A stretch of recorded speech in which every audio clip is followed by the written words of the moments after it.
ও জামাই রে, আমার জামাই। এই কালি সারা বলত পাড়া তোর আব্বা হানে রে, মানছি কি কবি?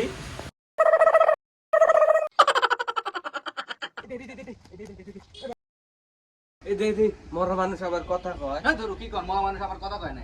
এই ভাই বক্স আনেন নাই? হ্যাঁ বক্স আনে, এটা বিয়া বাড়ি পাই যাও, এটা বক্স লিয়ে লাচা গানা করবি। এ ভাই এ তুই কাতি মাসে আমার ঠিক টাকা হালো তুই 100 টাকা করে দিব না। এই শালা মরি গেছে তা আমার টিকার কথা মনেই আছে। শালা মরার পরেও এর আত্মা মনে আমার 30 লাগছে। ও শোনা শোনা, এত কথা মরা মানুষের সাথে কথা কয় না, ডাক্তার এসে বাঁচাতে পারবি না। তোরে তবে একটা কথা বলতে পারি না, এবারে সবগুলা হয়ে গেছে পুরুষ, আমি একলা হয়ে গেছি মহিলা। এ আব্বা তাহলে আমার মানা ভাত রান্ধে। এ গোলামে চুপ, একদম কিন্তু তোকে মারি বেশি ফেলা দেবো কিন্তু। এ মরছি মরছি আমি মরছি, তোমরা কেউ মইরো না। এ দুইজনের মন এক না হইলে পিরিতি।